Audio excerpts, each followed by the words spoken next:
I am so grateful to be sitting once again with Professor Haym Soloveitchik. Thank you so much for joining today. It really means a great deal to me. Thank you very much, but do me a favor. The only person who calls me professor is my doorman.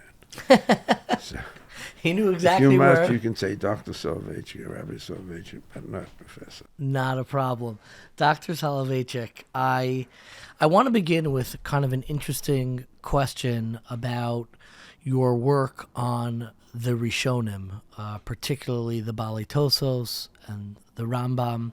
And I wanted to know, when you read the Rishonim, do you think they were paying attention to what their legacy would be in shaping the future of Judaism? Do you think they were conscious of the fact that it was during these years that the very direction of Judaism going forward is going to be transformed?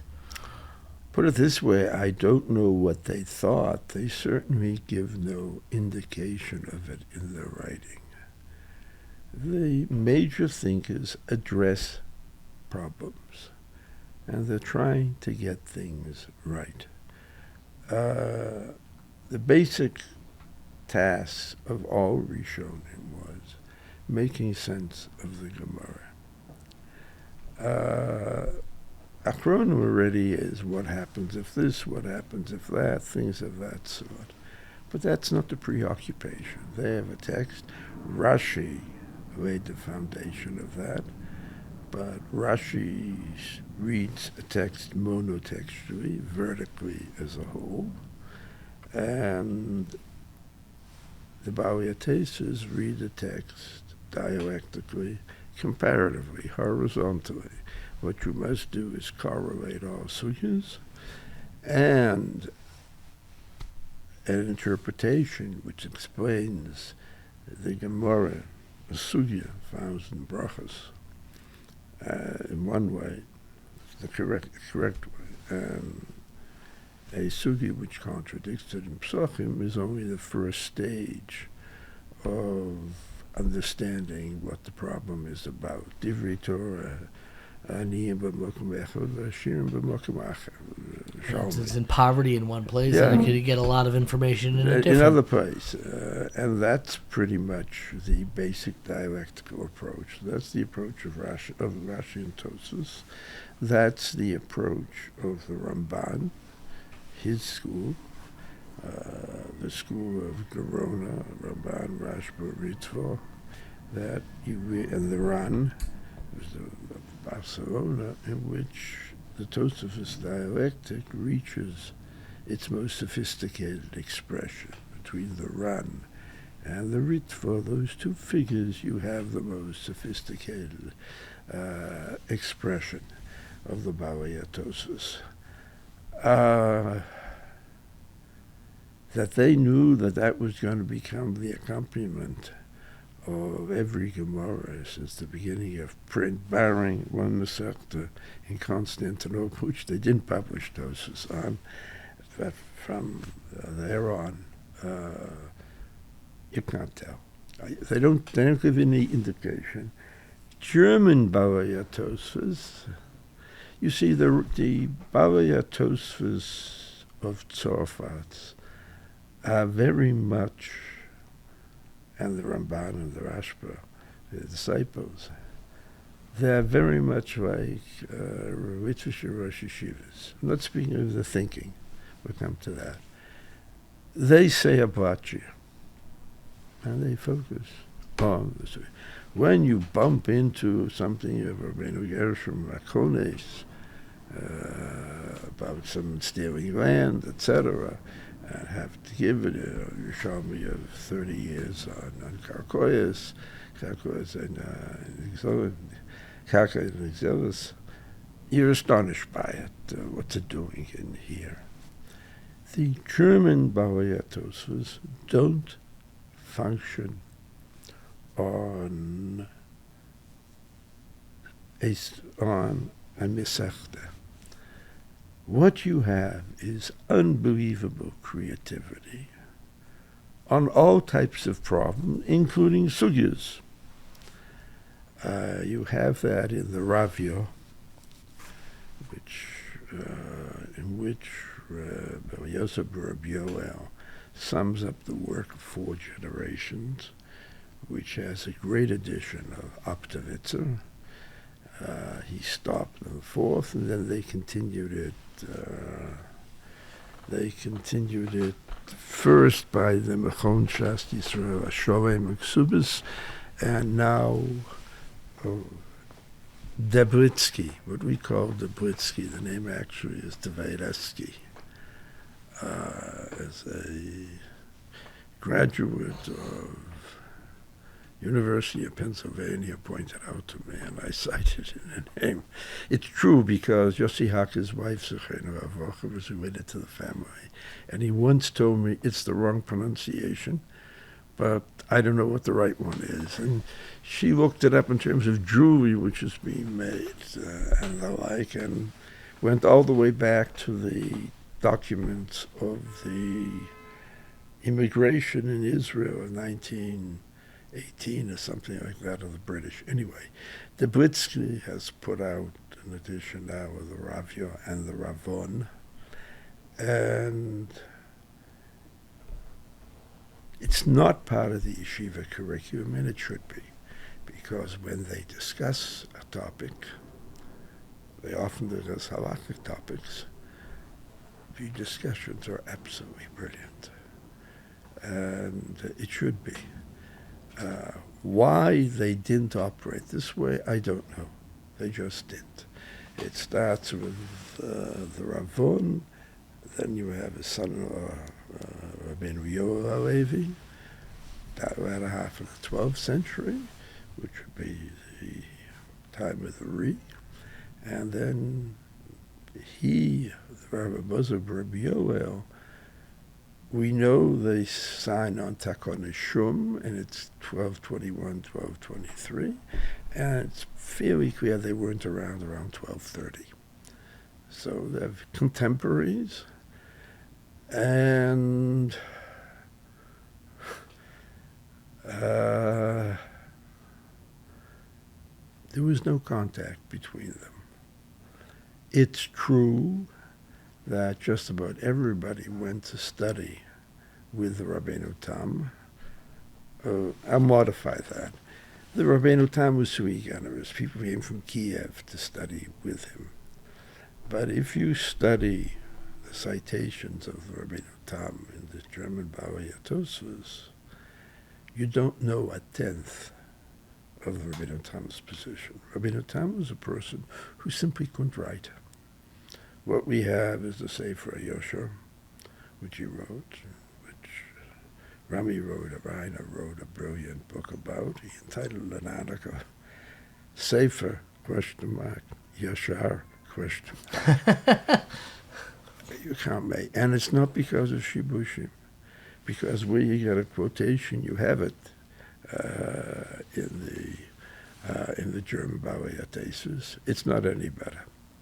It remains difficult. And he left nothing, literally left nothing. In fact, were it not for the Re, who was the exact equal in genius, though opposite in temperament, the Re was absolutely quiet. Not for him, controversies and proclamations and takonas and the like. He sat in a tiny town, Dampierre, and there's been a study that Dampierre was never bigger than that. And as I wrote somewhere, he resembled his great-grandfather. That was the Rashi. Just the way Rashi concentrated on writing a Parish on Torah, Tanakh, and Gemara, which made it available Tzibur Harachav, as was a closed book. The Re dedicated his life to analyzing Shas with the dialectical method of the Rabbeinu Tam, of which he was there. And otherwise, it would have been lost completely. But allow me to ask, meaning what's so interesting to me is that there was a consensus among all of the Rishonim in those generations that they organize their commentaries around the Talmud. What do you think? What do you think contributed to the authority that all of the Rishonim assumed that the Talmud had, that it would be the central document in which they organized their commentary, rather than anything else? Did they have the same theories of Talmudic or Talmudic authority?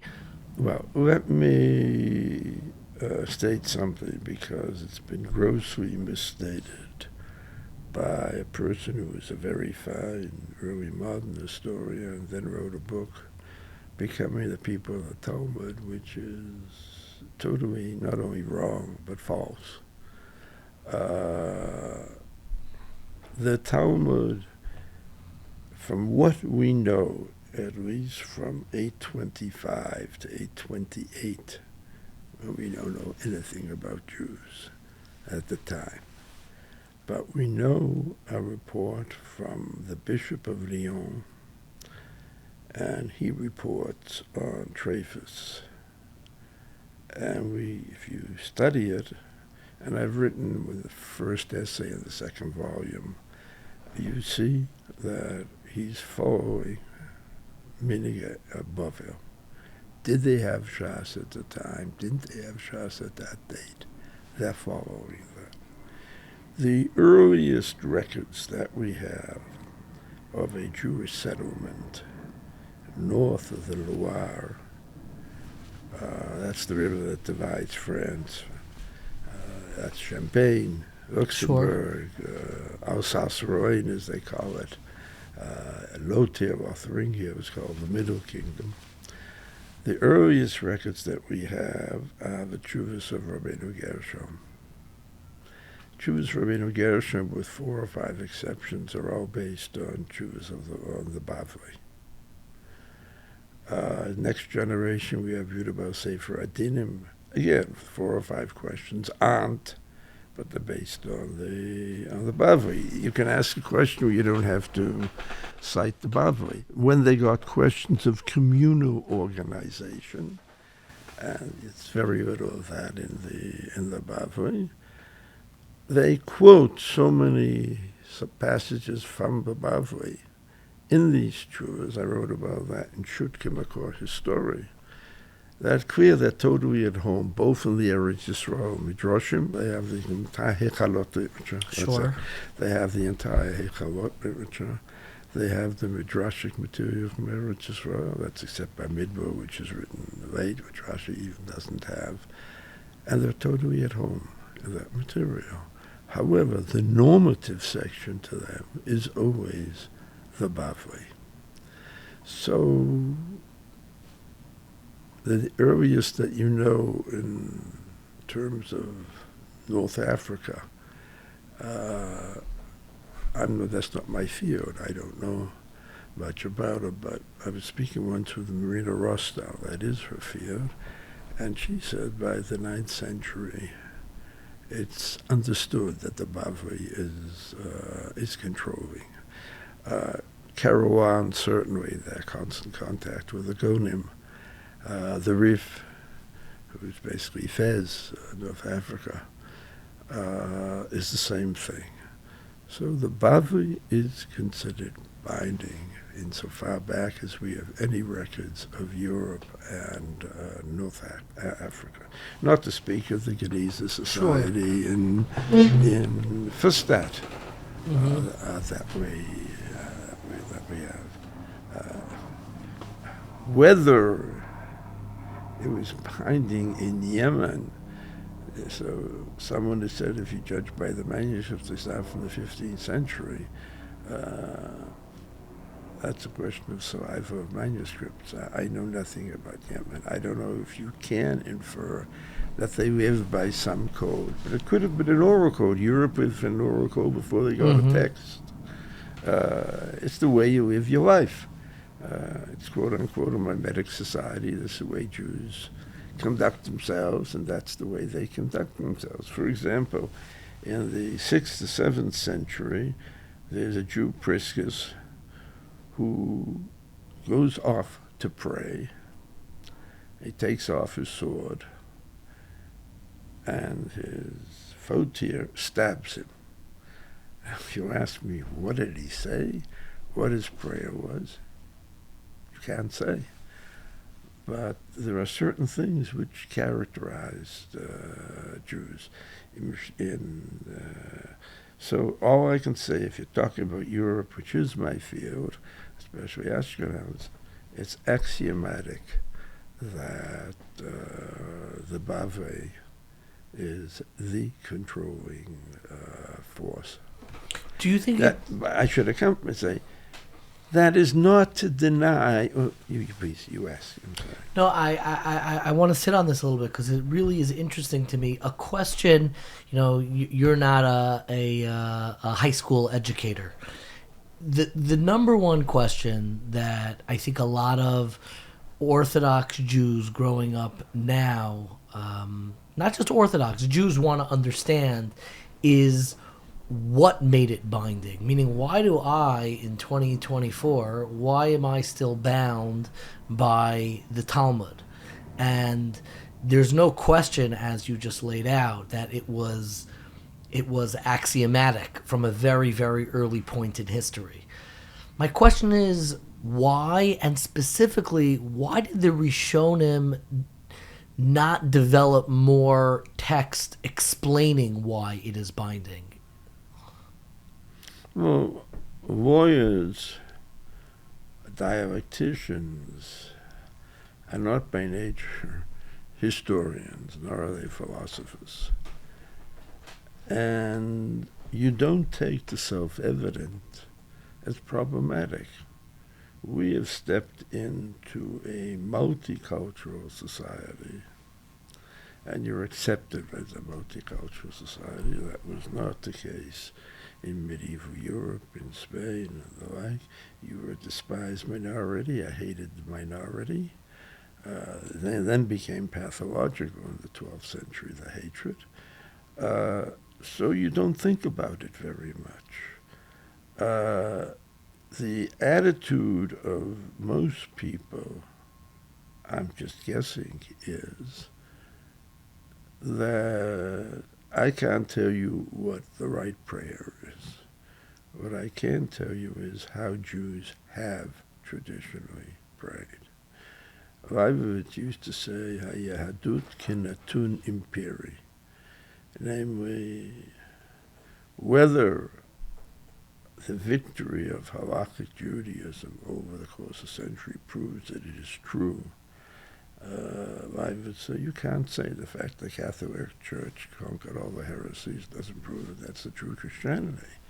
What you can say is that as an empirical fact, all you know is how Jews have prayed. And that, he says, should be binding upon a person. I'm simplifying a complex position of Leibowitz. And I've always thought that's a good definition. I can only tell you they don't ponder problems of why. They ask problems of what. Exactly. But it's interesting to me, and we'll get to some of your later works, which we've had the opportunity to speak about in the past when you were last time, I guess, on 1840. But I was wondering about, again, there's something very,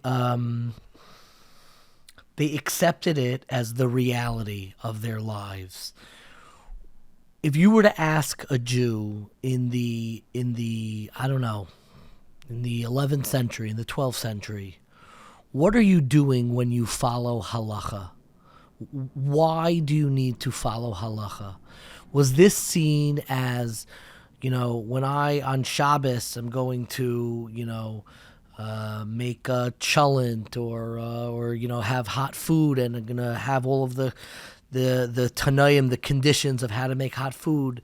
Am I following the will of God? Is this a religious activity? Is this what preserves my Judaism? Is this a cultural?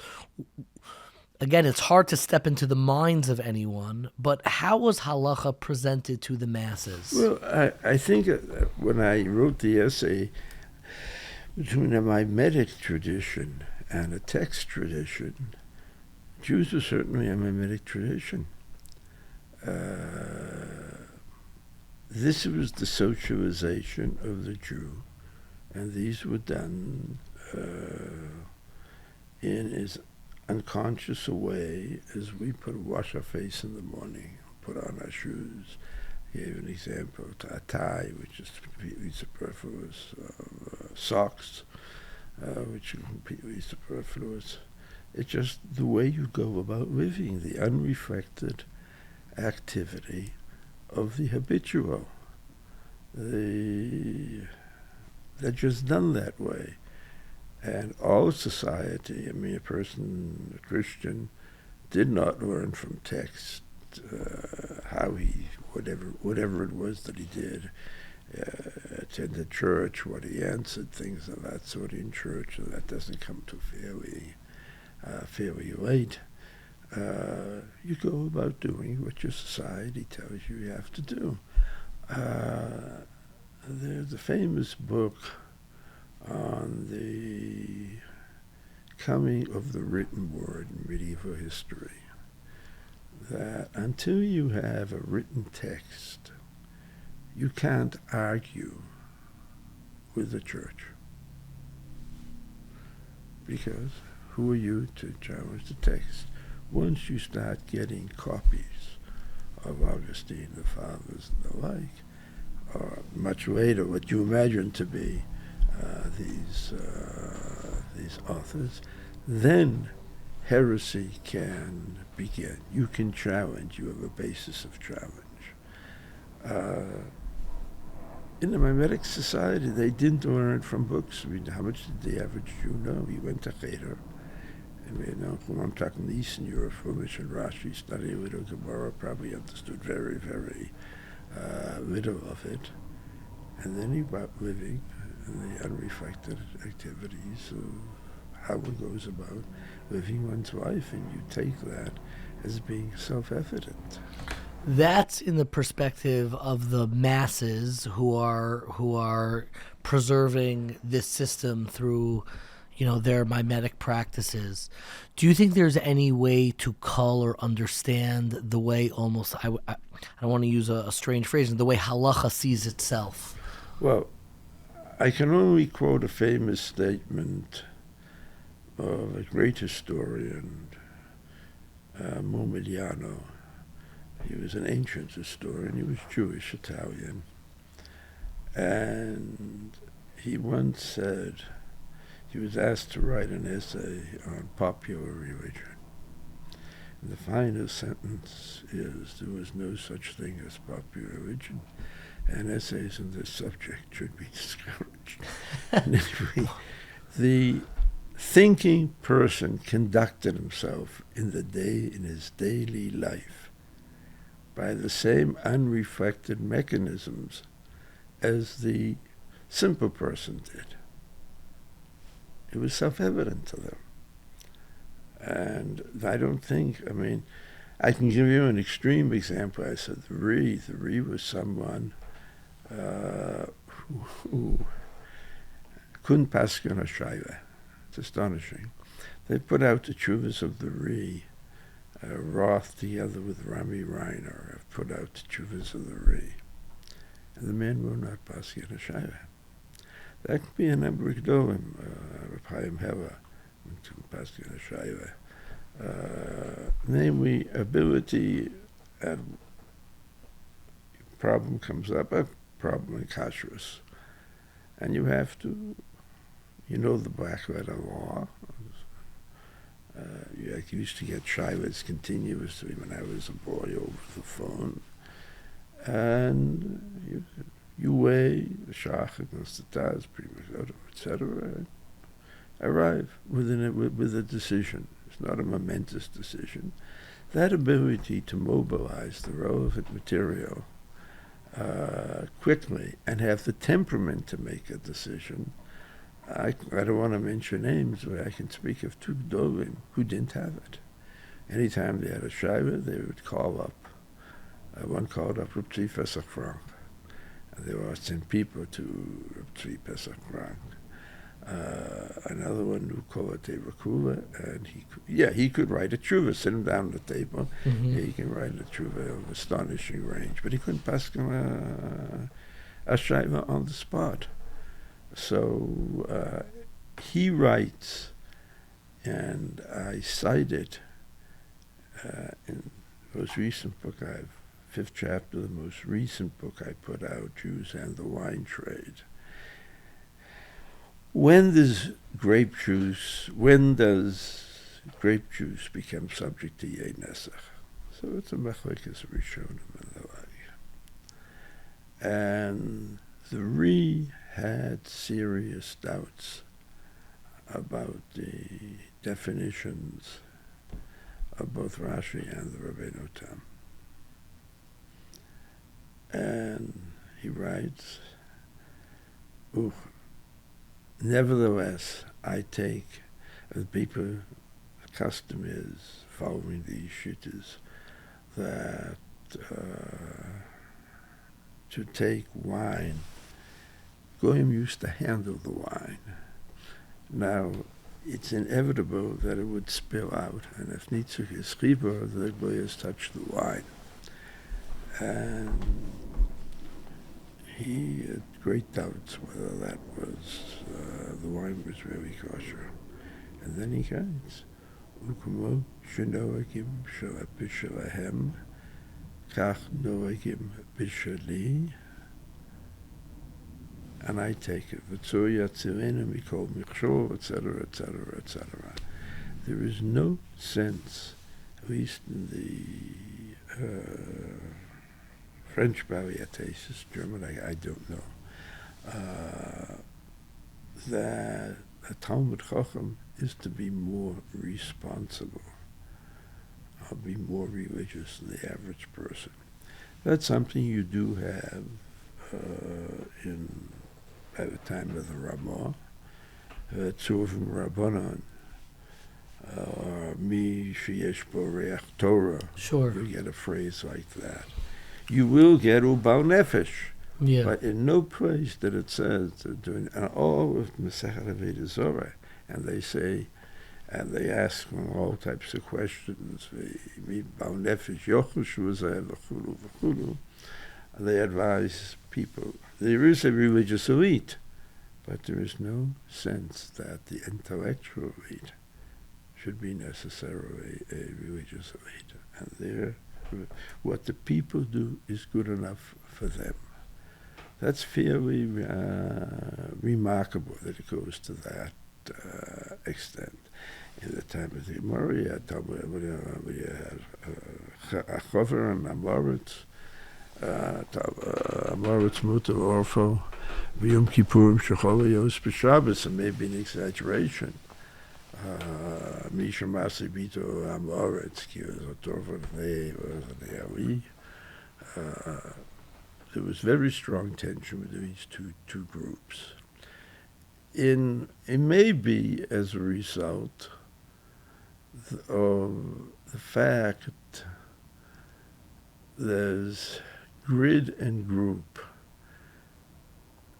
Grid and group are concepts put up by a sociologist or anthropologist that social differences become most remarked when the group is not endangered. Because that's Pardon me? Can you repeat that again? Yeah, social groups and the grid, which is company, Earl, Lord, etc., take the strongest forms and the most tenacious forms in a group that is not endangered. You can see it in England, which didn't have an invasion since 1066. Every rank and every well-born, not born, etc., middle class. It's very hierarchical. To this day, that you still have the riots in sports because it's class. They're still suffering. I mean, vicious riots, still suffering. as a result of class. Class has not been rooted out. Americans, they don't even write about class. They ask, is there a class? Is there not a class? And England has taken axiomatic that there is class and there's infinite varieties Sure. of it. The more endangered the group is, and they know they're all confronted by an enemy on all sides, that as England did feel in the 1940s during World War II, the sense of group tends to be attenuated. It collapses. It collapses because vis-a-vis the outside, you're all Jews. They'll kill us equally well. We're all English. They'll bomb us equally well. In England, there was too short a gap of 4 or 5 years. Even the V-bombs, V-rockets, was over by May 9th, 1945. And it could very well be that what took place, I mean, Jews were not persecuted in Bavel until, whatever it is, 5th century, whenever the Babylonian collapse. Yeah. And that's the period you have Stamboyim, Amroyim, we don't even know who these people are. Barely know their names, but we know nothing about them. Puts an end by Masa to the Bavai, the culture of the Bavai. The Jews in Europe that I'm familiar with were an endangered group, and I would assume, I don't know Muslim Spain. There may not have been the pathological hatred, but I would assume that there was sufficient hatred of the Muslim and the Jew. Islam and Judaism are supersessionary religions. Mm-hmm. They're here to replace Judaism. And here you have a bunch of chutzpahdik apikosim who refuse to accept it. That's not conducive to a good relationship. And you're vulnerable. And I would guess, if what I think took place in Islam, I would guess not so much as Jews, but nevertheless, you would remember that Shmuel Hanogit's son was killed with change revolt. And that's one of the reasons you have this identity of conduct between elite and intellectual elite and ordinary person. When it came to the Crusades, the Goyim didn't care who they were killing, scholars and unscholars. It's a fascinating distinction and brings to mind even contemporary distinctions between the United States and Israel, and how Jewry in the United States, I think the role that, the status that education brings and observance brings has a lot more relevance than in Israel, where there's a perpetual sense of fear, and a lot of those hierarchies do collapse in Israel. It's not quite as divisive. That's really, really fascinating, and it's actually a very natural segue into something that I've been meaning to ask you for a very long time. You studied under Professor Jacob Katz, who was instrumental in some really instrumental studies on the emergence of orthodoxy. You also grew up at a time when orthodoxy was really just emerging in the United States of America, a knowledgeable orthodoxy. And I wanted to actually spend a moment and hear some of your thoughts on the non-Orthodox movement at the time when you were growing up. There was, in the 40s and the 50s, there was a very concerted effort to draw a very strong line between Orthodox and non-Orthodox communities, particularly in their interpretation of Halacha. I think, and maybe I could be wrong, I'll finish the question and you can weigh in, but particularly in the way that the conservative movement approached the question of driving on Shabbos, which was widely done. My Zaidi, who went to Orthodox institutions, he worked on Shabbos really until he retired. And my question is, as a scholar, do you think it is clear when a movement between Orthodox and non-Orthodox, like the question of interpreting Halacha right versus wrong.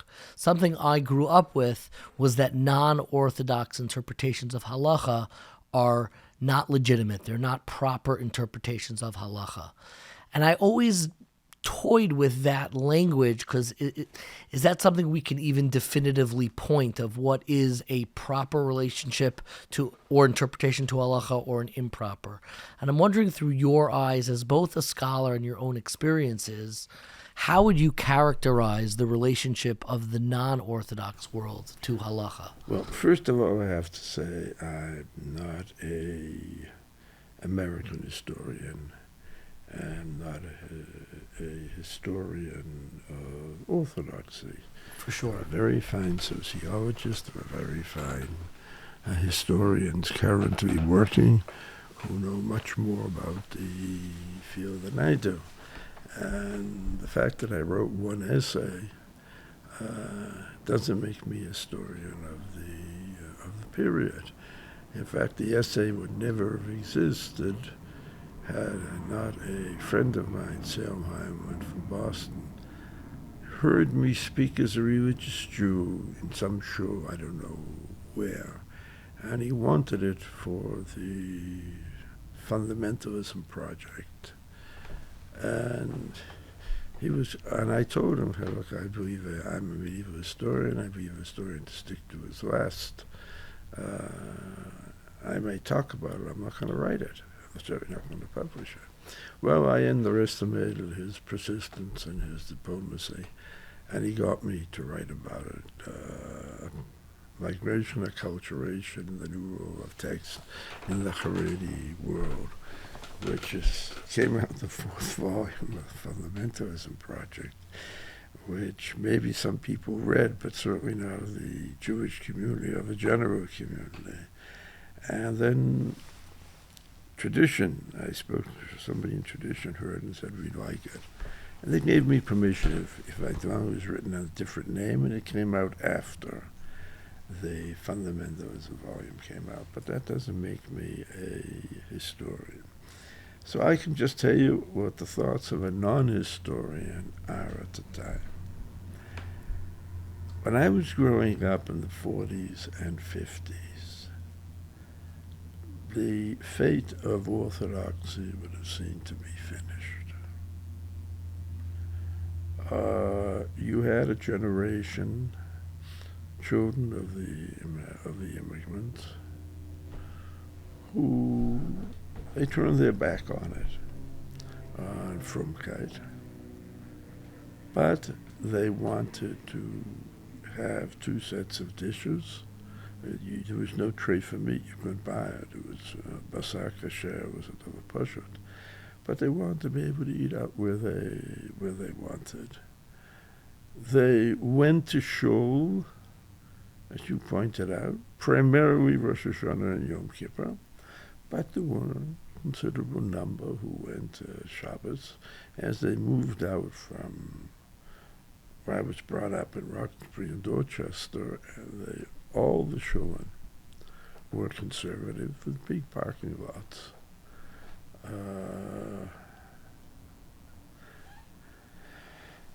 Then you had a new generation, or a generation or two later, which either they ended up completely assimilated, or they may identify themselves as Jews, may or may not identify themselves as Zionists, but to speak of a Reformed Jew now means he doesn't want to be seen as a goy. He identifies still with the Jewish people. It's more a national, maybe quasi-religious identification. I read somebody, some professor somewhere, I think it was in the London Review of Books, who was astonished when his son married a Gentile woman, how upset he was, when he shouldn't have been upset at all. It was all the same. Conservative Judaism same thing, it's bankrupt. Either they want the real thing, or they have, I apologize to the conservative Jews who may be listening, but this room are empty. And then the surprising thing happened that a group which supposedly was going to die out very soon, there was a resurgence. Now, a religious person will say that that is part of the guarantee of the continuity or the continuance of Yahadus, that this is religious. How a general historian will say that the desire to perpetuate yourself and to transmit your traditions and whatever is unique about your heritage to a succeeding generation eludes historical explanation. Just, you can't say. A historian should know what he can't know. Yeah. You can't explain it. So you're up with the question, how come Jews have succeeded so well for 2,000 years? Someone called Yahadus the ever-dying religion. Yeah. And it's correct. But a historian simply says it's not subject to explanation. But the fact of the matter is, now you can link it to, in general, the revival of fundamentalism and the like. They thought religion was on the way out, and they discovered, to their astonishment, that it's anything but the way out. But that was very foreign countries. That example goes on in Iraq. That became a disappointment with nationalism in Egypt, so that Arab cause now becomes a Muslim cause, and the like. It won't explain why in America 3 groups confront an accepting multicultural society. And whatever you want to say what's going on in Harvard and the like, it's still child's play in the larger picture. I don't know if I would want now to be a student in Harvard, but still it's child's play. Why these 3 groups? 2 of them disappeared. There's a movement where they wanted to close Cincinnati. I think there's a movement, Save Our Rabbis. Yeah. Okay, that's just what it says. The conservative movement, I mean, they have an intellectual tradition. The JTS had great scholars there. But as a religious movement, I don't see much difference. And just take a look at, I haven't been there. I have stenosis, so I can't get around. They told me that they saw the bottom, and at the top, they have the library, the great library is warehoused, and manuscripts are preserved. How many students they have in JTS, I don't know. I recall when the issue about smicha for women came up, someone better, I think in the 1960s. There was someone who, when I was growing up, there were no former Jews around, but in the street down, 2 streets down, there was a traditional family. He was a photographer, teacher. He made money by photography. And we remained friendly. And I met her because I used to use the manuscripts of the JTS. And I said, why in the world are you splitting the movement over this? And she said, Chaim, you want to know the real reason? We don't have enough candidates from the rabbinate, men. I said, if that is the reason, this is no solution. It's maybe a decade or 2, but it's far more fundamental. In fact, the gender is not going to change the situation. So that was clear in the 60s when they had this whole issue. Gershon Cohen, then Sure. Anyone, like most important issues, is decided on side issues. Who could vote? And previously, in any halachic issue, only the Talmud faculty could vote. Talmud faculty was from. Here, anyone who taught anything Jewish, including Hebrew, could vote. That was the end of it, and he won. Wow, I did not know that. Yeah, That's very interesting. If my memory serves me correctly, I repeat, I'm not a historian of the movement. Yeah. But you occupy such an important place, I think, in the way that your scholarship focuses on the development of halacha and also kind of the period in which you served within the Orthodox community where it really solidified. And I was wondering, again, with that, caveat and the disclaimer, do you have insight into, like, at what point does the halachism is incredibly flexible, is able to move, and so at what point does the halacha lose its power as a preservative for the Jewish people? Why wasn't the conservative movement successful? They also believed in halacha. They interpreted it far more liberally.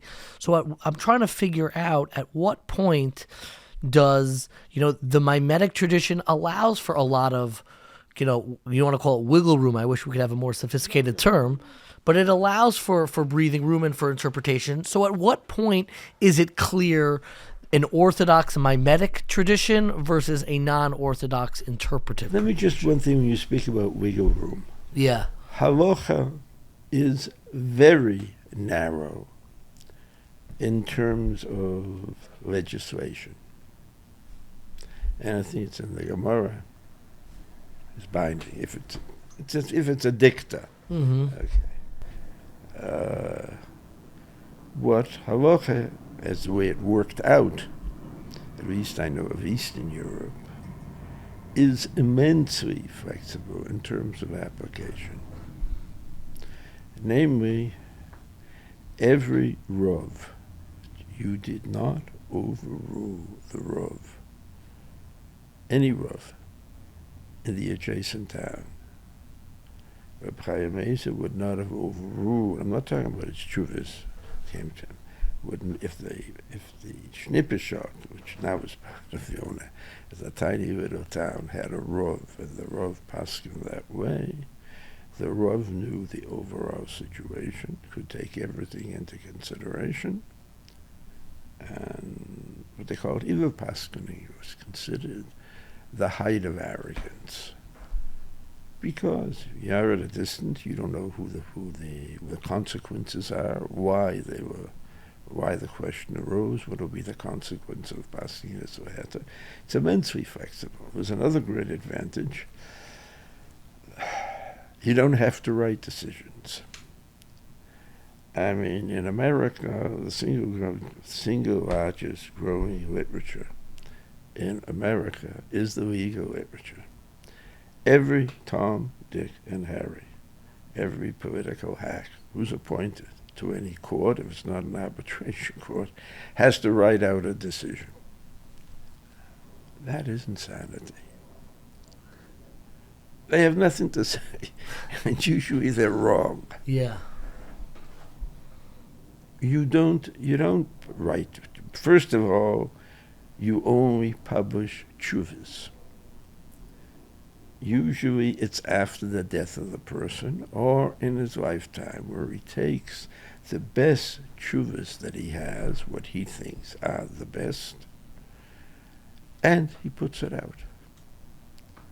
So the literature is much smaller. It's nothing. It's what exists now. With computers, you can now find things, but nevertheless, you have to reckon with it.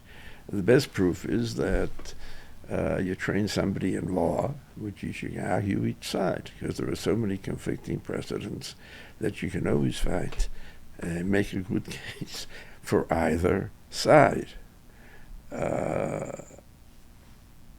So I've just made this remark that halacha is very flexible, was very flexible in Eastern Europe. My father would never dream that a Rav in Lynn or a Rav in Chelsea, if he didn't call him and ask him to pass him differently. Unbelievable. It's considered literally an act of horrendous egotism and something which was destructive, because you don't know the facts. Very much the way they say a appeals court can only issue on points of law. Mm-hmm. They can't issue on demeanor evidence, who to believe, who not Sure. to believe. If you're passing the Shara, you have to know consequences and see what the people, what it means. That's number one. Now you're asking me in terms of the halacha of the conservatives.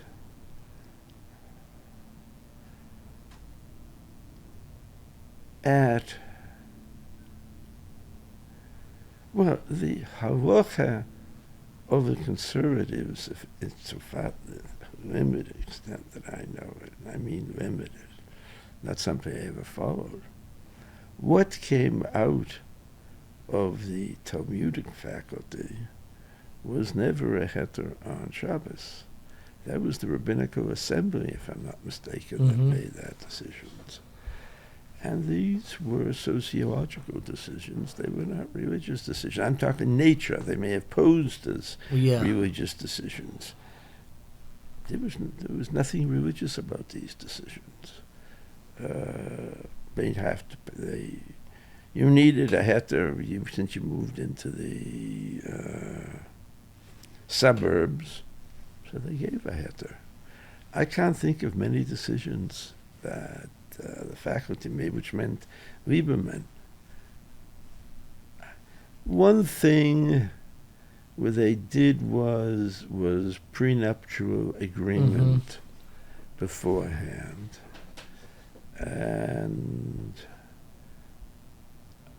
I know that my father was presented with it,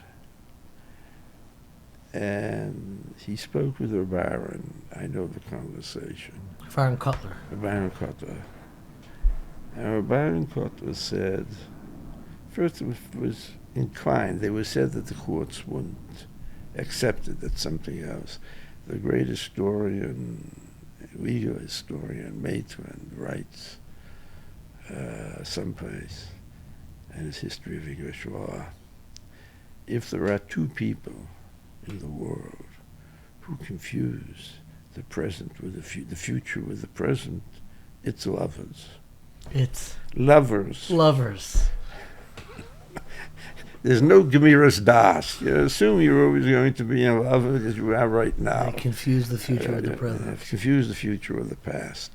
But he spoke with Baron Cutler. And Baron Cutler said, as long as Lieberman is there, I'm not worried. But once he goes, you don't know what's going to happen. Baron Cutler said that. Yeah. And my father found that convincing. And he pulled out of that. That I do know. But the only things that Rav Lieberman, that I know of, wrote a tshuva for them was with regard to the question of Gemiras Das at the time of Nisuyim and the like. But that's my limited knowledge. Otherwise, the decisions were by the RA, and I knew a number. I can't say I knew them well. I knew Nadish, I knew Kasis. They weren't. Nadish was a little bit religious. He was a nephew of somebody in the yeshiva. Kasis, a conservative rabbi. With the pluses and the minus. He was how should I call it, a mentor of a flock. Meaning when somebody would, and I've seen a shepherd of a flock, I should say. I don't know if anybody's done this explicitly, but there were certainly in early reform, they would point to early examples of halacha to vindicate and to kind of demonstrate the fact that, like, yes, halacha is flexible. Now, the non-Orthodox movement went in a very different direction. But when you hear a Reform or a non-Orthodox rabbi marshal earlier examples, much of which you've written about, of the halachic changes, do you ever read and say they actually have a point? Like, maybe the reform, or is there a clear difference?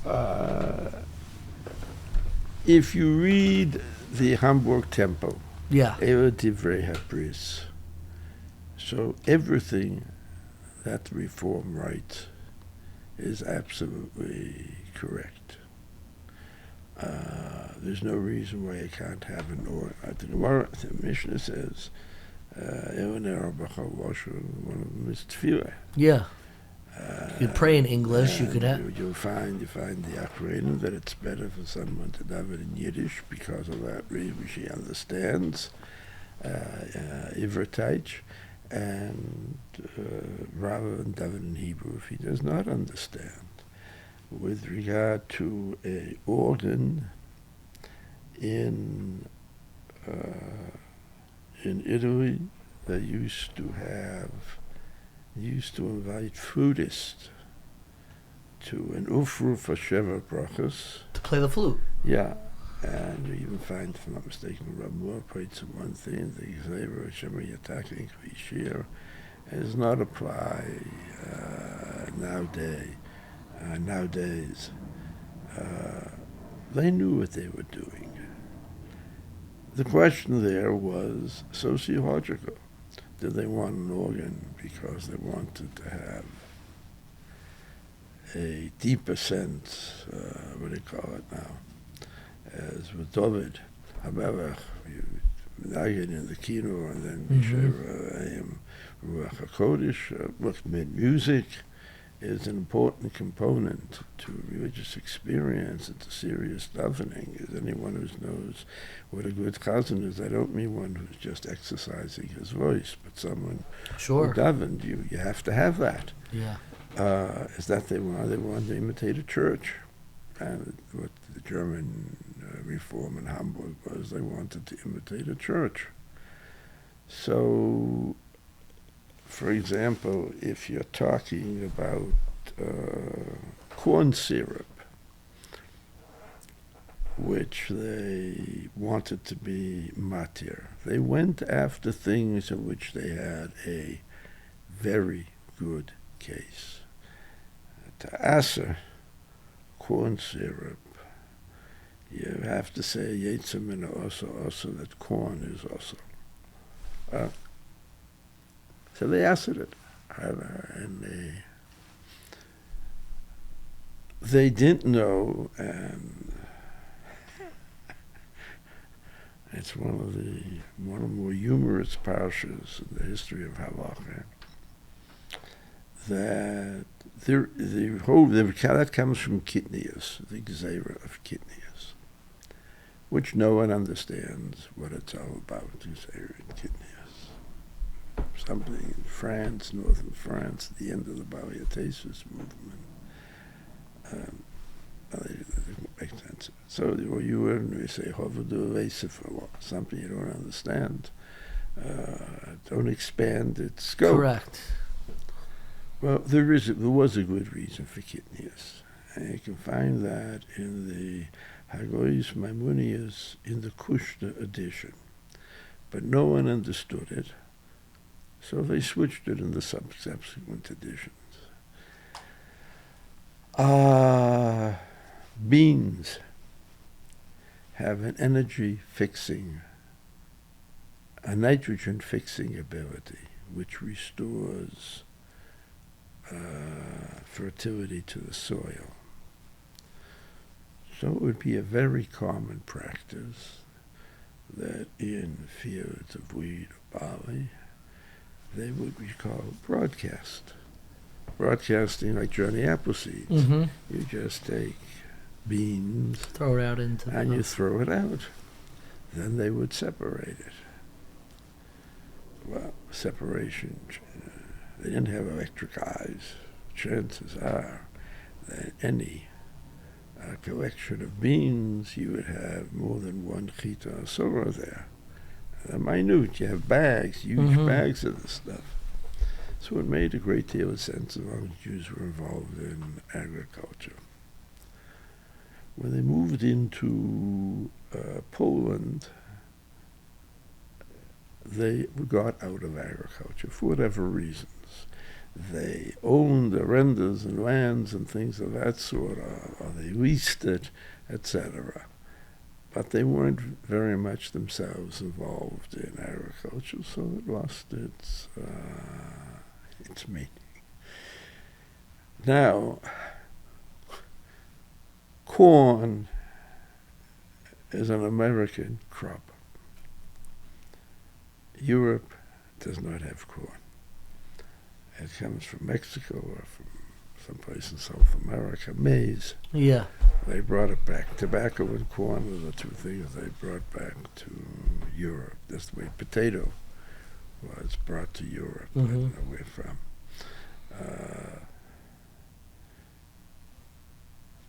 That's number one.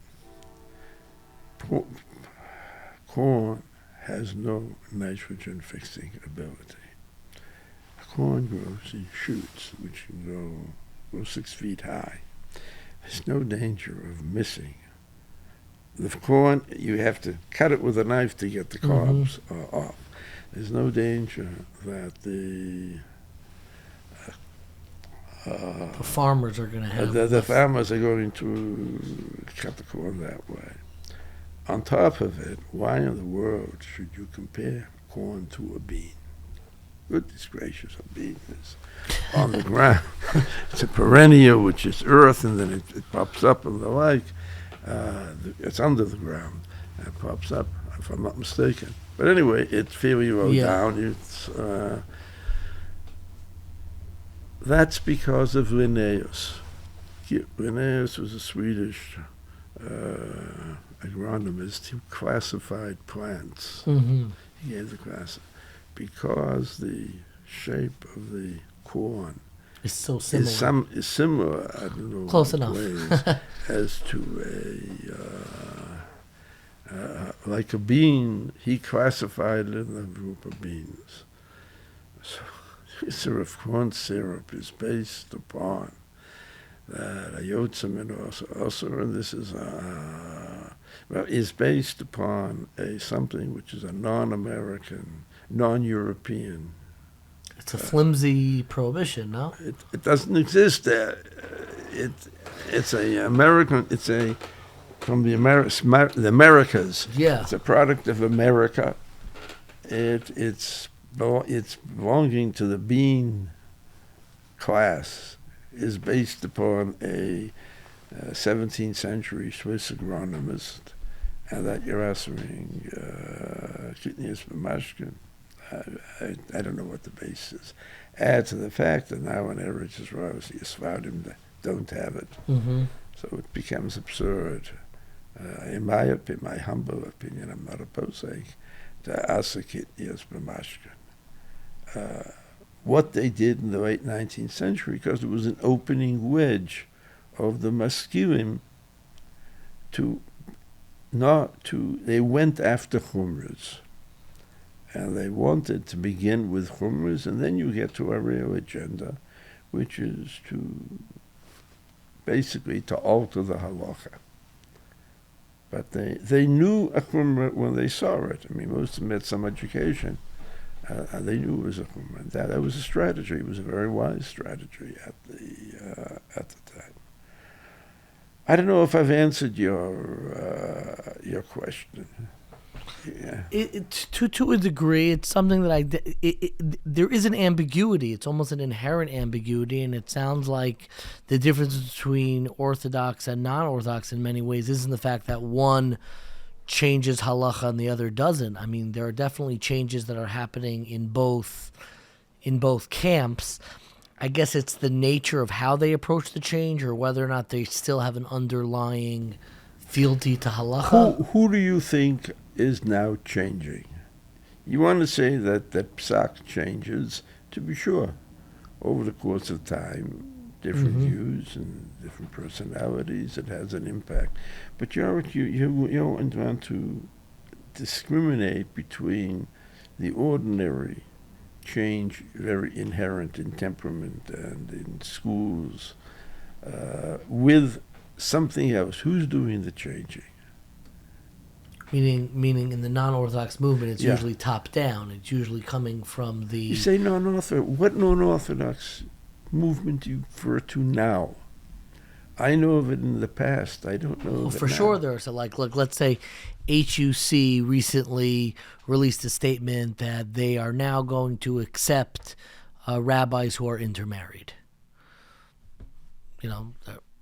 That's a big change. Well, accepting as a rabbi is meaningless because there's no state of rabbanus. Smicha hasn't existed for hundreds of years. That's a political statement, a patrilineal. They accept the That's not halachic. I mean... So that's my question. What makes... Let's use patrilineal for a moment. What makes it non-halachic? It's against the Gemara. There's no way you can get away from it. It depends. And if they marshal proofs or show from the Chumash, that is just not how the system of halacha halacha isn't based upon Chumash. You can't be a raya from Chumash. Halacha is based on Torah Shabbat Peh. To what extent the Torah Shabbat Peh is based upon Torah Shabbat, you get the whole problem with Kabbalah and the Malvin and the like. That's a theoretical question. Maisa, you're talking about Torah Shabbat Peh as embodied in the Gemara, in the normative part. They're not in the Garata.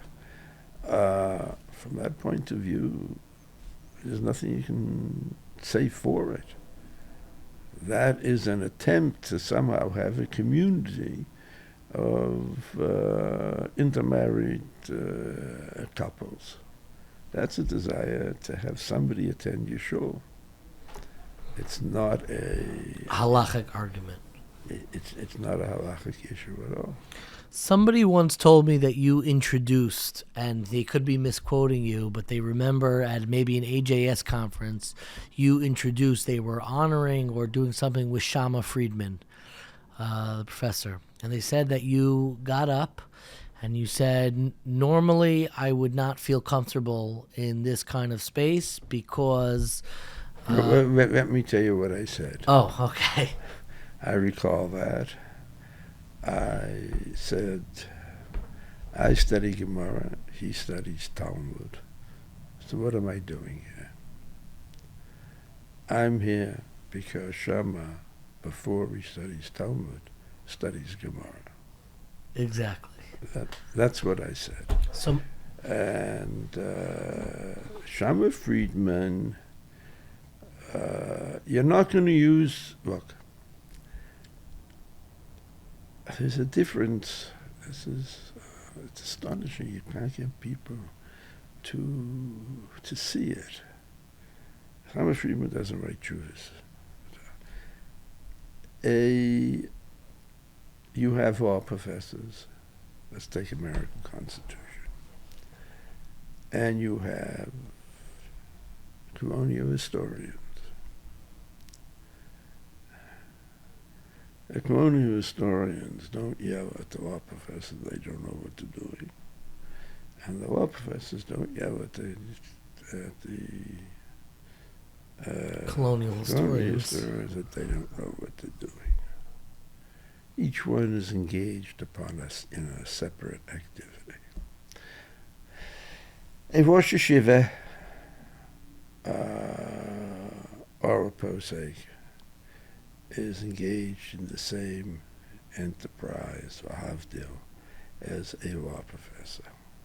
My job is to understand a certain text, and the text is canonized by whoever puts out the Piskei Din of America. If you're going to find a Torah Sefer in the Second Amendment, it's not going to change very much. You say there's no freedom of speech. The answer will be that may be historically. For 250, 300 years, America's had freedom. 250 years, America's had freedom of speech. The old nusach remains. A law professor is trying to understand what the text of the binding norms in the most precise and most profound way that is currently available for understanding this text. That text is the Gemara, Rashi, and Tosfos, or that text is a recent Supreme Court decision. It's one and the same thing, Lavdil. A historian, a colonial historian, is concerned with the original meaning of the words. And don't confuse this with originalists about the Constitution, because you have a vast literature on. You have the Federalist Papers, you have the Anti-Federalist Papers. I mean, it's volume after volume you had. You know various states that are in one position, representatives another position, and I'm trying to figure out how this text ended up being what was approved by the Constitutional Convention. That is what a historian tries to do. Shama Friedman has done very important work upon the original, on the formation of the text of the Gemara. It also is, unlike almost, is the only, as to my knowledge, working Talmudist who is a first-rate linguist. That's a rarity. I may not know people around, but Shama certainly is. He made independent contribution just in philology and the like. But that has nothing to do with what a posek does or a Rosh Yeshiva does. They're working with a canonized text, however it came into being, and this has been what has guided Jews for at least 1,000 years, probably well over a millennia, whatever the Chasimus of Talmud took. That's it. And here in America, it's what ended up as being the Constitution of the United States. And they started to argue over its meaning from the very moment that it was approved. That's in the nature of any text is open to multiple understandings. You spent a great deal of time in the academy. You grew up in a rabbinic home, and I'm curious if at any point questions that emerged in the academy which do not take the text that we ascribe deep religious value to, they don't necessarily ascribe the same religious value. They may say Jews ascribe that religious value, but it's not. Part of being in the academy is to have a soberness and not necessarily approach the text. Are you referring to the Bible? Yes. I was never bothered by Bible criticism. Maybe a that was my question. Never found it persuasive? No, in fact, my father advised me to take a course. There was Pfeiffer who gave a course. It wasn't a very good course. Everything he wrote in his book, and he had nothing to add to it. It was just a waste of time sitting it there. But my father didn't tell me to.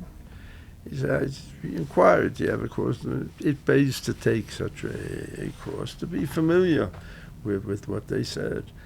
But I personally, I don't think my father was ever bothered by any questions. And you either, Anna?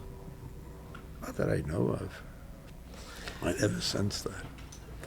As I say, that may be a limitation. It just, look, there are things that by evolution never bothered me.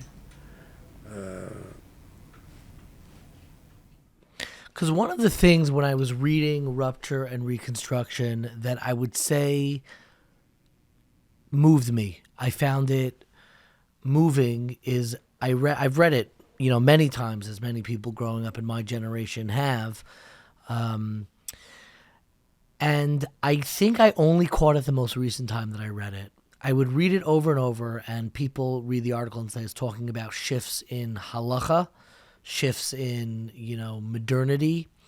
The last time I read it, I said, I think at the heart of this article is about the changing relationship with God and the Oh, divine. yes, to be sure. That's at the heart, the way we think about HaKadosh Baruch Hu, about divinity in the world. Yeah, absolutely. Which sure. is like a deeply... a change. I wrote somewhere, I don't know, someplace in the book, a change in the conception of the way the world is governed. Exactly. Means a change in the conception of the person who's doing the governing. And you move from a person of God whose will on a daily basis is the cause of everything that happens, to a God in a mechanistic universe, which you may have deep attachment and profound conviction, but nevertheless is one step away from what is going on in the world. There's a phrase in the Zohar that Melech, not that I know anything Kabbalah, it's another thing that never interested me, was Kabbalah. Melech oso b'reitim. God is bound himself by natural law. And that creates a distance.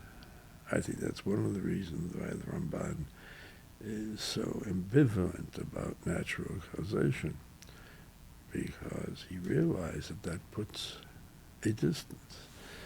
As inevitable as it must be to see a certain constancy in nature, that it's working independently,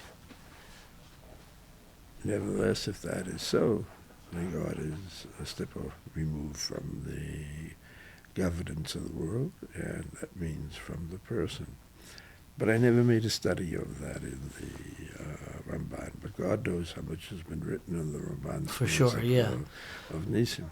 But what moved me about it is, I saw it, with myself, what you were describing. I think a lot of people, the way we approach the high holidays and the way we conceptualize, we are able to cultivate some emotion, but it's much harder in the modern world to think that on Rosh Hashanah, so to speak, the rest of your year is literally being decided. And well, I can tell you one thing.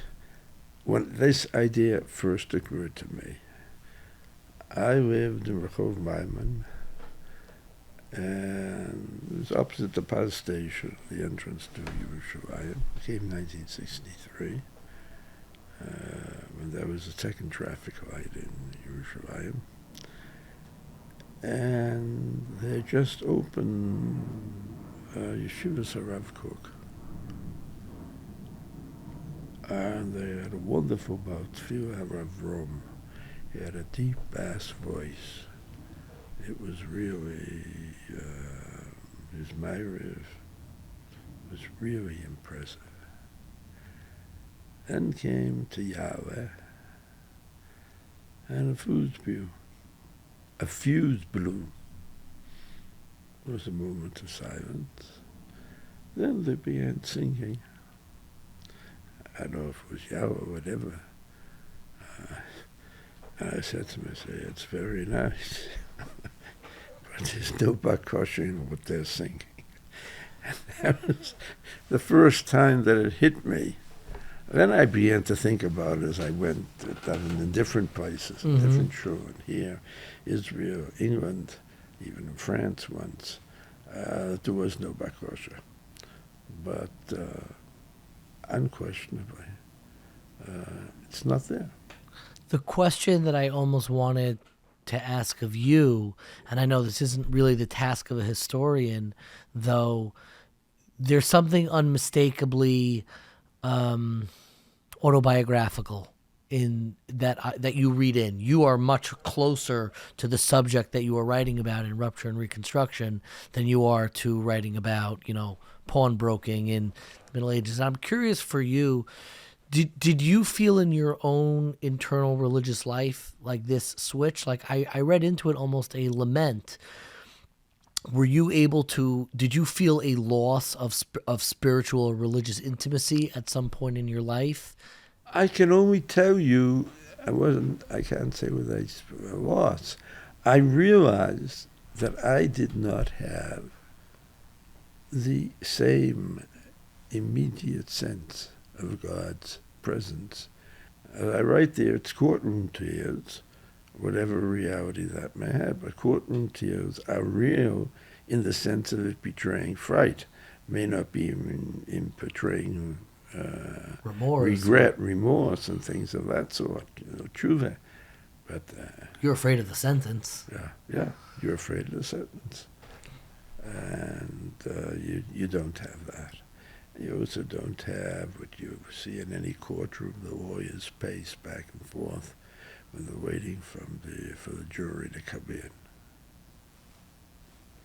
See anybody passing back and forth? Pacing. Are we pacing back and forth, waiting for the No, sentence? when they have Hafsaka, they go home, they rest up, they talk, they laugh, they joke.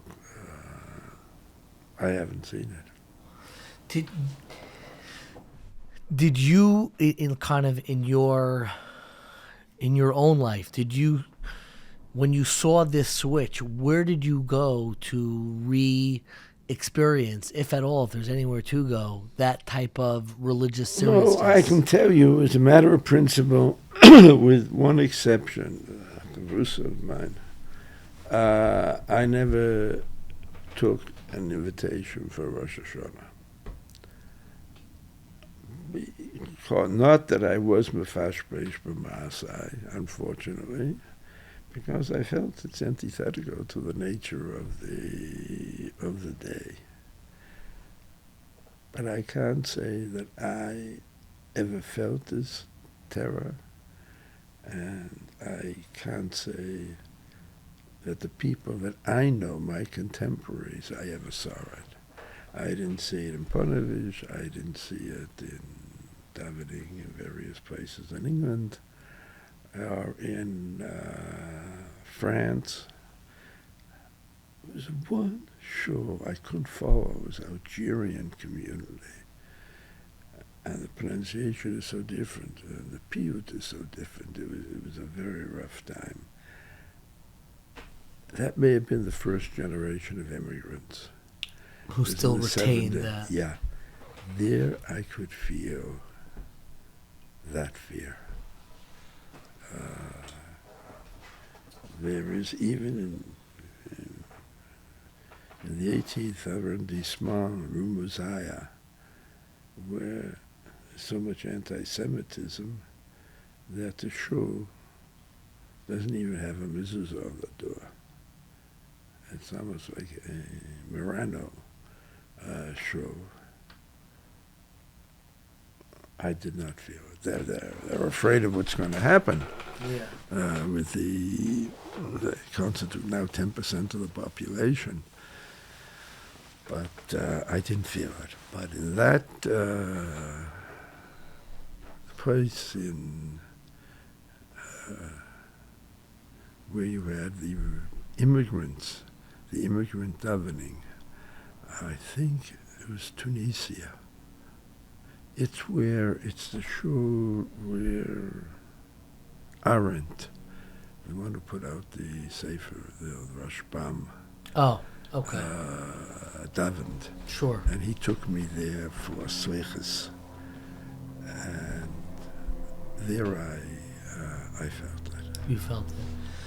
Allow me to ask me, this is unquestionably a sensitive question, and you can decide whether or not you want to answer it. One thing that is not very present, I think, at all in the article Rupture and Reconstruction is mention of your father. Rabbi Soloveitchik, Rabbi Yosef Dov Soloveitchik.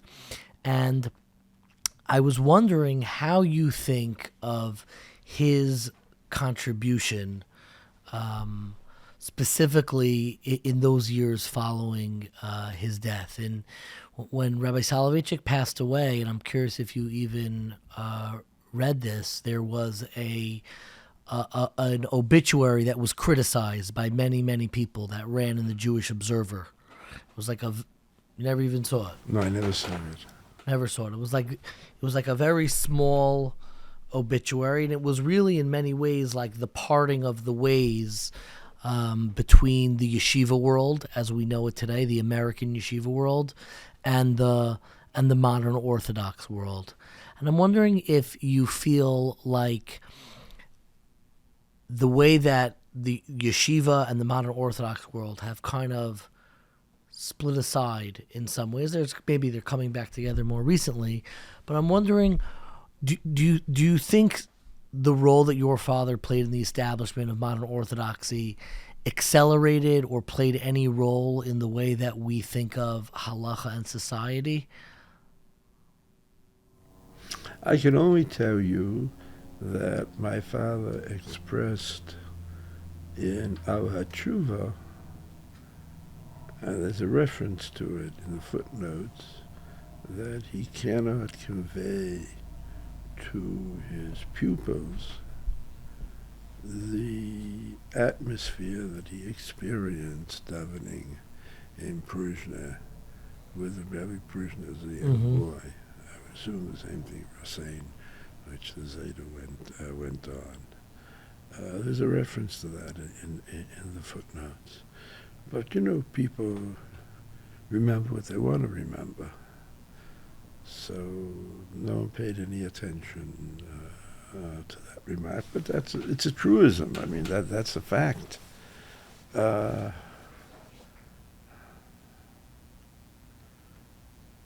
father was a firm believer, and now they're trying to change it, in secular education. I mean, there's no question about that. Now we're trying to say my father really didn't believe in it. As one professor in Yale, a chemist, asked me, and what about his escapade in Berlin? So I said, Sammy, Berlin was not an escapade. If you think it's an escapade, then you're as stupid in these matters as you were smart in matters of chemistry. And they say my father is a founding member of Aguda. Aguda was founded in America by Rabbi Silva, who is a good friend of my father and of my grandfather. So I asked my father to join. My father joined. My father was not a political person and the like. And if I'm not mistaken, Aguda took an anti-Zionist position for the first time in 1944. Don't hold me to that. But certainly he joined it because he subsequently found the Aguda as not having an answer to anything. They were opposed, and that's not a position. One thing, my father was not a Zionist, despite what Mizrahi may say, and they have the Rav speaks, Kiviyochel, which is a story in itself. If you talk about cultural Zionism, he thought it was ridiculous. The day was given a chutzlaretz. The Bavli was a chutzlaretz, all the Rishonim were a chutzlaretz. What are you talking about? If you're talking that, that the political framework which existed in a shtetl, being a minority in an alien society, obviously had to change, and you needed a state. Jews needed a state. That's a political statement. That, yes, from the point of view of the need of a state which will always be open to Jews, was perfectly clear to him. But in terms of cultural Zionism, he thought it was beneath contempt. I can only say I was not brought up in a Zionist home. But Ahavas Haaretz is one thing. Yeah. Zionism is something else. But I'm even asking now. But I'm not coming Yeah. to your question. You're asking me how my father shaped modern orthodoxy.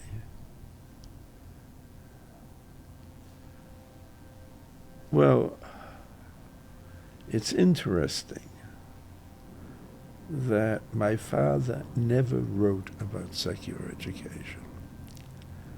I noticed it only in the 1970s. It never occurred to me before. I couldn't ask my father. He was then Parkinsonian already. And I think that has had a terrible effect. Namely, there is no ideology to modern orthodoxy. You see, when the German orthodoxy, which didn't know what Torah was, but they knew what Bildung was. What? Bildung. Bildung is a German word of a humanistic education which goes so deep it affects your personality. And if you knew, I knew two people who were about as fine exemplars of new classical culture. You began Latin in the third grade and Greek in the sixth, so it was like Ivrit to us. But they knew what it was they believed a person should have living in a modern society. American modern orthodoxy doesn't know. I once remarked to a friend of mine, it's the philosophy of a sports jacket. Sports jacket. Yeah, I say non-black suit if you want now. Then it was a sports jacket. I don't know why he doesn't.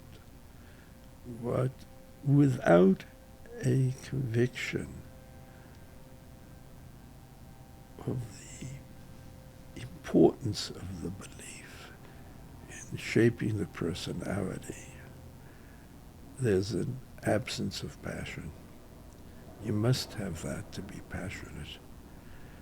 You must feel that without it, you're missing something. They want the children to be frum. I mean, they spend astronomical amounts of money. They go into debt for the children to be frum. That passion of education and Shmiras Mitzvahs, they've committed themselves. And you always pay a cost for Shmiras Mitzvahs automatically for that.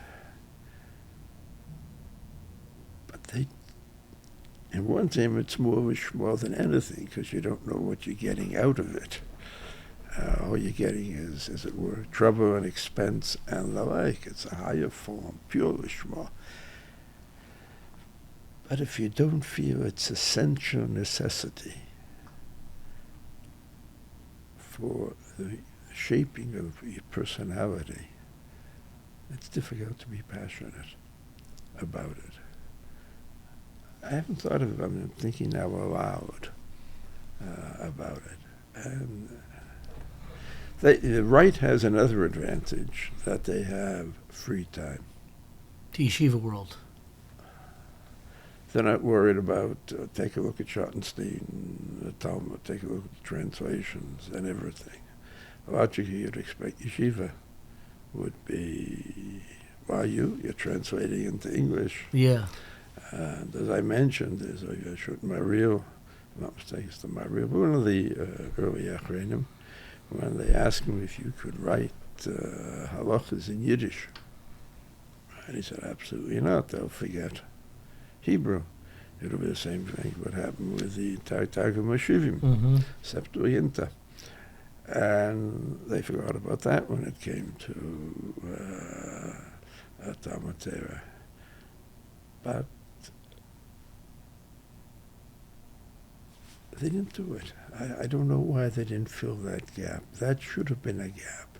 Part of it is because people are busy earning a living, and you need an awful lot of manpower. Now, that's on a serious level. Unlike what do they call it now? The one Random House, Steinsaltz, yeah. which is superficial as you can get. It was get a kibbutznik to read the Gemara. So you have pictures on the lake. There's an awful lot of serious material. I had a chavrusa with someone who had developmental problems with concentration. And before we could find his place in the Gemara, and we could start the same thing called. So I got myself a Schottenstein. I can't take out another sefer. I can turn the page and read. It's much easier. Yeah. Than do another sugya. I won't hear what he's saying. Here I can read. Were you impressed with that's it? That's on a very high level. Really? Wow. Yeah. They put got a lot of group of B'nai Torah to work on it. I was looking at Turmusa. Which I could never make sense of, and I don't now recall. This is 25 years ago. But when I read it, I said, not bad as good as anything that I've heard at the time. So... But it's very interesting when you published the letters, the correspondence of your father. I didn't publish the correspondence. The Igros. Igros agreed in Halacha. Yeah, that's what I'm referring to. I never somebody else. I didn't have the health guard. No, that's not what I'm talking about. I'm talking about the proper Igros. Yeah. I'm just translating that as correspondence. The people who you asked to be involved in putting out, and even the aesthetics of the volume look like it was deliberately done in order to make headway, not in the yeshiva university world, but into the yeshiva world. Now, you could correct me and think I'm wrong on that, but... Well, I always say that the first I put out initially, I was going to put out my father's, then I realized there's an awful lot of kochim. So, I had to put out my grandfather, because my father in his youth studied kochim with my grandfather, and I then subsequently did a lot of work on kochim. And I put it out with just on the back of the spine, Moshe Haym Soloveitchik. And a Talmud of mine, former Talmud of mine, said, you're making a big mistake. You have to put his name on the cover. And judging by the few sales that were of it, he was absolutely correct. I was criticized, I think at Sofer, if I'm not mistaken, that I spelled my father's name Samach Aleph, Lamed Aleph. Mm-hmm. Well, that's because my grandfather spelled that, and I've put out Chidushei Hagram v'Hagrid. It went from the Gram to Chidushei Hagram. Gram referring to Moshe Soloveitchik, and Grid being your father of Yosef Tov. It says Chidushei Divrei Chabura. My father dictated the title. Divrei Torah shenemru b'Chabura shel Moshe Halevi Soloveitchik, written with an Aleph. So Imanova Talmida, I'm not going to cause bibliographical questions, and then he may well have written Samach Aleph at the time. So naturally I wrote it that way, and then it followed. There was nothing in that. Was there attempt to reach the Lomdische circles in the format? The answer is yes. Quite frankly, I wanted to show my father's stature when he's up competing with Rosh Yeshivas, classical Rosh Yeshivas.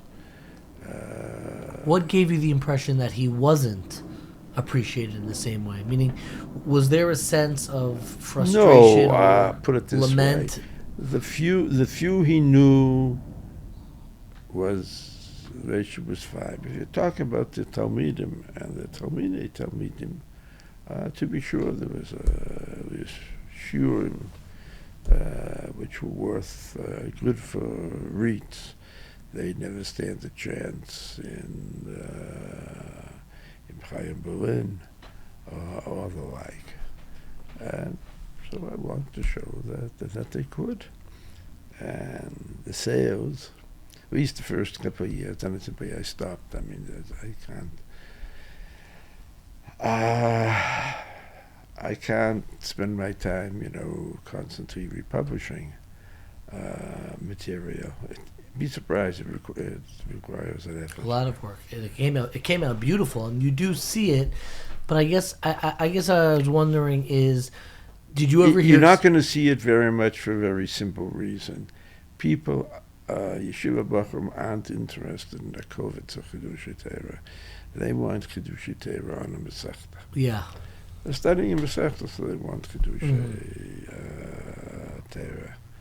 And I arranged it according to the Rambam in the same form as Rabbi Chaim did. And it's not continuous. I didn't have much of an option. But were you hurt that the perception even existed, so to speak, that like this Torah is, in the perception, is not as high quality as the other Rosh Yeshiva, or that he was marginalized? I was not hurt world? by it. I knew my father's caliber. Did I want to disprove it? The answer is yes. I don't think I'm saying anything disparaging. I think people would say it quite openly. They used to call him JB. Yeah. Did you find that hurtful? Pardon me? Did you or your father find that hurtful, that he was known as JB in the yeshiva world? I don't think my father knew about JB. I'm not going to mention names. Asked me. We met at a wedding, and she asked me what's your relationship to the family? So I said, I'm the son of Rabbi Dr.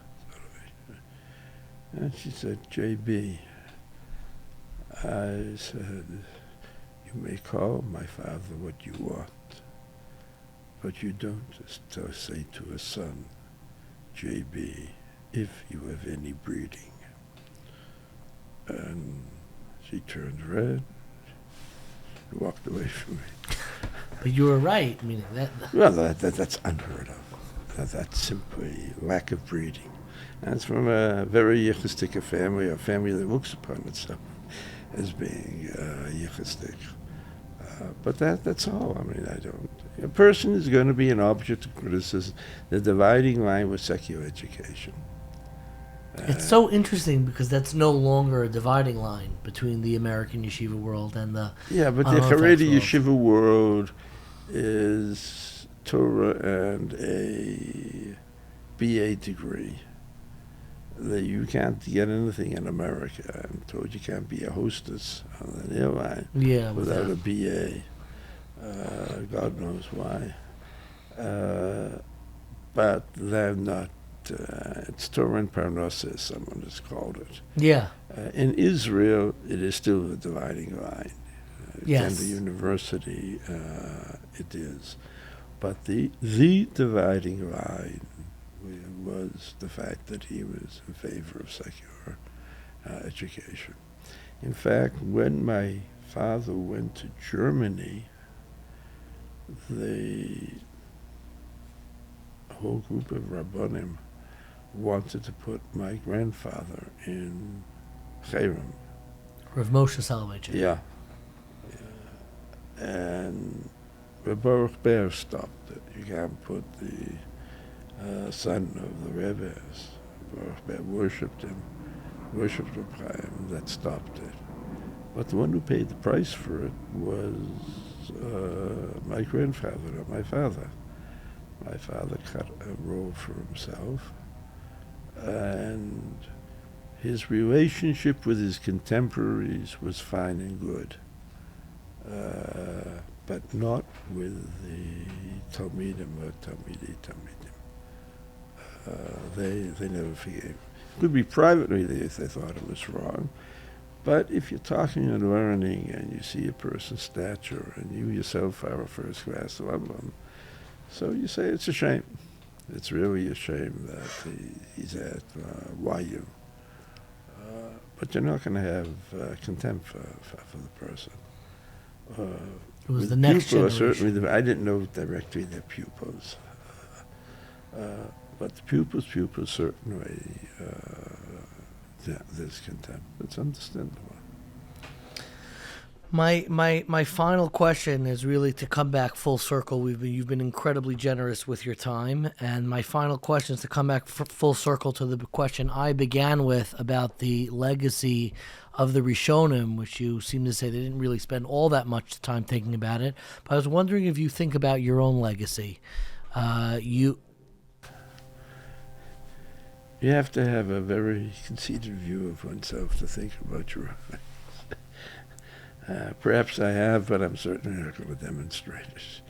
But no, aside from Rupture and Reconstruction, which in many ways is how, let's say, the broader community has engaged with your scholarship because it was published in a popular journal in tradition and kind of made its way in, is there a specific essay or study that you wrote that you wish was as widely embraced as Rupture and Reconstruction? Nothing's going to be as widely embraced because it doesn't speak to the existential needs of the community.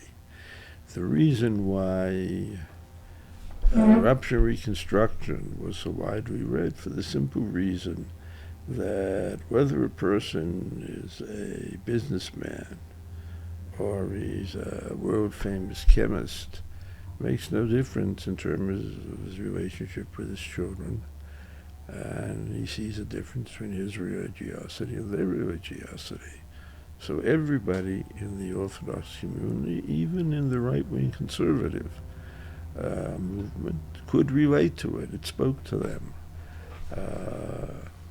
The validity of any interpretation is, as I write there, is the degree of persuasive correspondence between the theory and the data which it seeks to explain. If you don't feel that correspondence, that's it.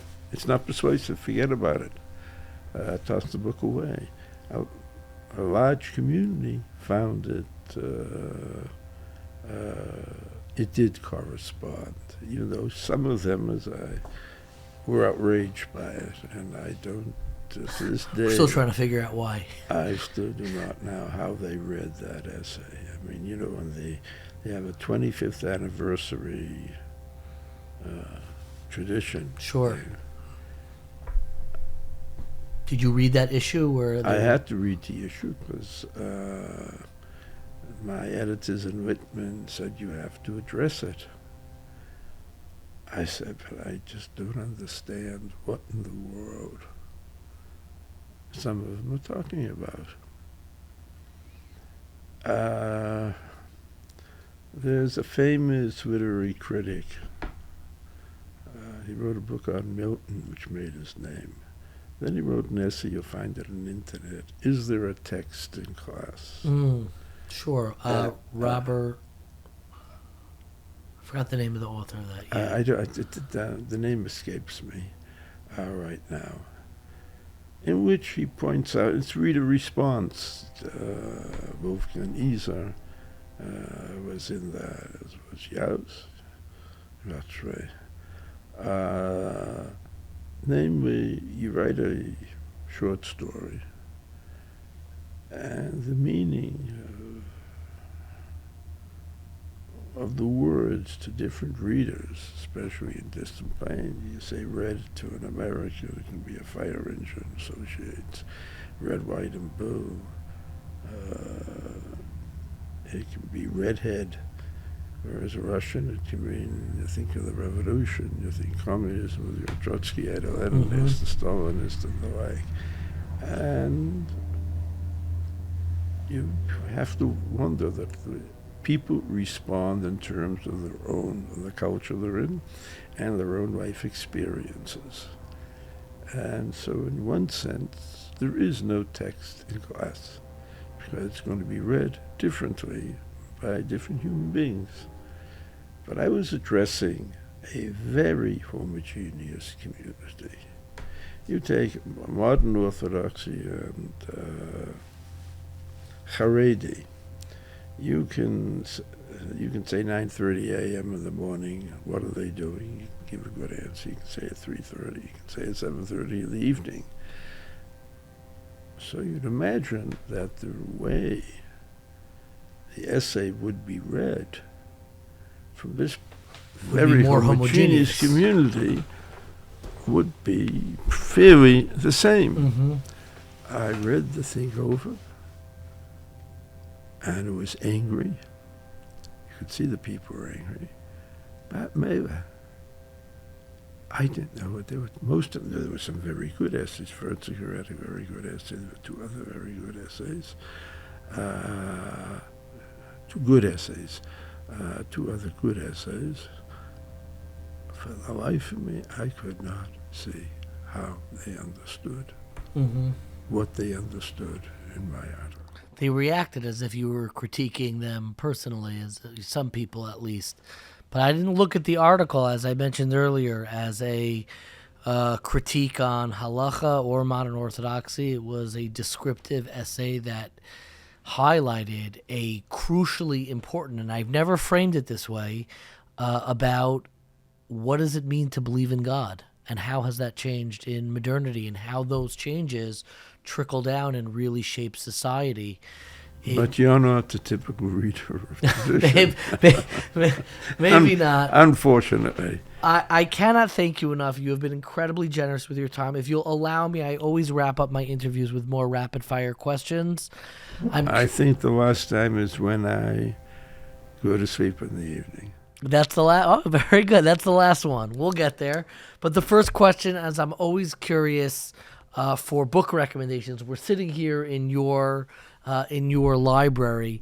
Are there any books, aside from obviously your own scholarship, that you think were illuminating to understanding this current moment, this generation of religious life and religious commitment, whether specific to the Jewish community or otherwise?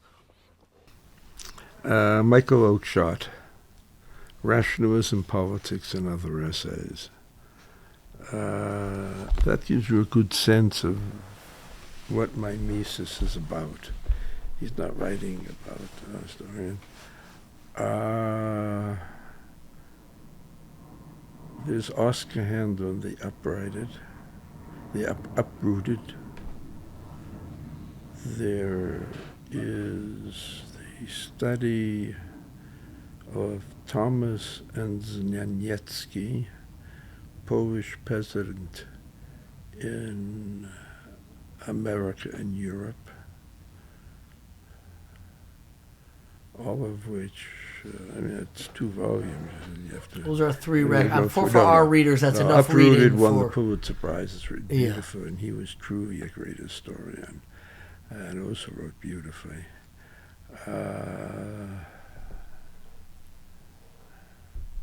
What else? That's what comes to mind. Those are 3 great recommendations. Okay. My next question is, somebody gave you a great deal of money and allowed you to take a sabbatical or as long as you needed to go back to study a different discipline that you have never touched before and to learn it in depth. What do you think the subject and title of that study would be? I can tell you what I am returning to an essay which would interest the Orthodox community. In the 2nd volume, I have an essay on the 3rd yeshiva of Bavel, in which I reconstruct on the basis of the characteristics of Ashkenaz, which are unique to them.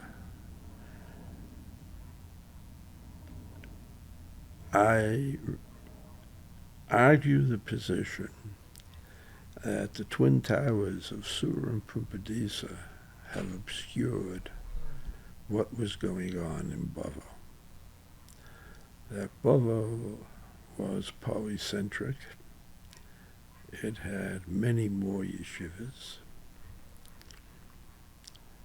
And that Ashkenaz comes from one of the, which I entitled the third yeshiva of Bovo. I've just made contact with a historian of the Geniza in Princeton, Eve Krakowski, and she is willing to guide me in that. I mean, I turned initially to Bob Brody, and I said, Bob, I'm too old. This I was 2017. I was turned 80. I'm too old to sit down and start studying Gonica. If you criticize it and tell me you're missing something here, there's an error there, that gives me a beachhead. And I know I'll be studying something which is relevant to what I'm doing. Otherwise, I can go off studying something which has nothing to do with anything that I'm interested in. It didn't work out. He wrote a very sharp, he's a towering scholar, Bob, and he wrote a very sharp review in the JQR of 2019, to which I wrote a reply, which you'd imagine would have generated interest, but no one had read the third yeshiva of Bovo. So you have a back and forth about something. Nobody knows what you're... No one knows what it's in the footnote. Uh-huh. It's a strange thing. And then I also wrote on internet. I had to... They only gave me 30 pages of reply. I needed more.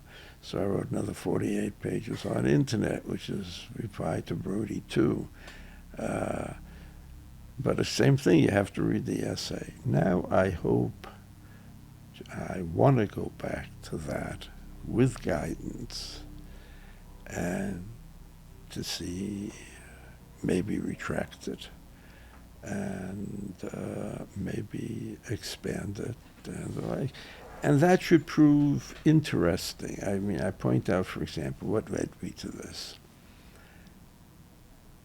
The problem is that we take Rashi and Tosfos for granted. When you open up a Gemara, there's Rashi and there's Tosfos. Number one, Rashi and Tosfos address, let's take Rashi, address both Halacha and Agoda. You say that's a double position. The Rach doesn't address Agoda. Here and there, Aspakvariam, here he may do so, but you have Agadata, and there's nothing there. The Ravid Pushkier, neither in Baba Kama nor Avedas or we have, nor was they reported anything, did not take this to be. Take the one that got it too. They don't take the abbreviated Masechta. The Rif abbreviates the Masechta. The Rach, de facto, abbreviates the Masechta. He tells you the beginning, he tells you the end. There is no discussion of the Masa and Matan, or very little in the Masa and Matan. What you have in Rashi is a different conception of what knowing Gemara is. Gemara is not confined to the Masechtas Halacha L'Maisa, includes Kodshim,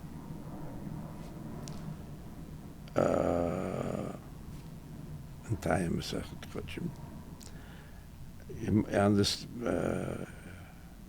it includes knowing every Salka Daitach in the Gemara. The winding discussion of the Gemara has to be mastered. And that was a contribution of Rashi. No. You have the Pirush Rabbeinu Gershon, which we looked of at. Ashkenaz. Rashi had the Pirush Rabbeinu Gershon, which as was shown immediately by Avram Epstein in the classical essay, is really the parish of the yeshiva of Magenza, which was developed over the course of a century and ends on Rebbe Yochim and Yube and the alike. In fact, the idea first occurred to me. I was studying the time Torah myself, and I wandered down to the parish of Rabbeinu Gershom. Then I remembered that Tmura was not taught in Surim Pumbedisa. And Tmura is not a Masechta to be studied by the untaught. I said, how come they're writing a parish? But we know that they studied Zvacha Menachos Pchoros and one more Masechta. Well, leaving aside Chulin, that's obviously not that. Well, they were studied with Pekiah, so they actually went into it. You have to realize the Gonim were confronted with a situation that an agricultural community, such as it was in Eretz Yisrael and Bavel, all of a sudden with a Muslim conquest and expansion from the Pyrenees, it becomes a commercial. And the question which poured in, Jews then settled all over the northern perimeter, all the way up to the Pyrenees. It's pouring in. They have to compose whole books on Choshen Mishpat, and they have to apply to the religious questions and commercial questions which arise. And that obviously was a concentration on the practical aspects of the Masechta and a cutting down of the area. But if there was, then how come Rashi and the Talmud of Rabbeinu Gershom are studying Masechtas which were not studied, and also Masechtas which may have been studied most probably perfunctory the time that you had, which no one else is studying. How come they have a new conception of what it means? How come their curriculum is different? Immigrants usually reproduce the curriculum of the institutions of the home country. They went to a Cheder, they put up a Hebrew school, and things of that sort. That's what any immigrant does. You don't all of a sudden, in the empty spaces of Imperial Germany along the Rhine, you don't put up a curriculum which is more than you have in the great yeshivas of Sur and Pumbedisa, which led me to the conclusion that there was a third yeshiva in Bavel. That is the origin of Ashkenaz. Bob Brody disagreed very strongly with what I wrote. Yoshua Blau, I don't think he read it, but they told him about it, because we spent some time together in a recuperation center. And he said, you're talking about the biggest population is in Jewry at the time. No one knows the exact numbers, but certainly in the hundreds of thousands. What you had, 2 yeshivas, doesn't make any sense. So I have that agreement with him, but it has to be examined by professionals in the Geniza. The single most important sentence is, so why don't you have it in the Geniza? And the single most important sentence is, the Geniza tells you how Bavel was perceived in the West. It tells you nothing how Bavel was perceived in Bavel. To the new communities in the West, Surim Pumbedisa is the font and origo of all knowledge, all authority. What a Jewish community, which goes back to the time of Rav and Shmuel, and they've been around 600-700 years, thought of the Gaonate and Surim Pumbedisa, you don't know. And suppose they defer to it. They've been citing their decisions for hundreds of years by their Rabbanim and the like. Well, they're going to tell them how they should conduct themselves. And no one knew anything before the institution of the Gonim came in. They knew full well. If had the Holocaust not occurred, and Jewish communities when, for example, the Vilna Goyen came, he changed the approach of learning, but no community followed the psukim of the Gra. The Gra would have altered this Piskei HaGra. I refer to that in a footnote in Rupture and Reconstruction. The Goyen's effect on Limud Torah in Lithuania was enormous. Psak Halacha, almost nil. There's one place in the Mishnah Berurah where he refers to them what the meaning of the Goyen's Klois was. It's practically nothing. I'm not going to pay attention. Their forefathers have been around for 500-600 years. You're telling us no one knew how to observe Shabbos, how to daven, or anything like that. Forget about it. You can't change it. And I suggest the same thing was true in Bavel.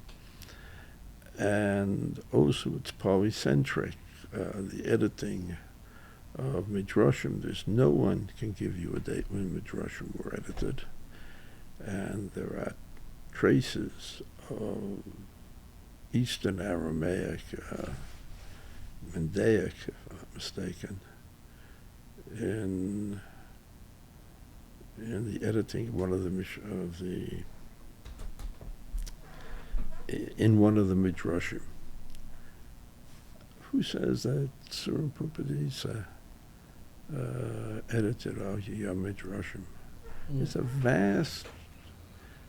The cultural world of Jews in Halacha and Drush is being edited.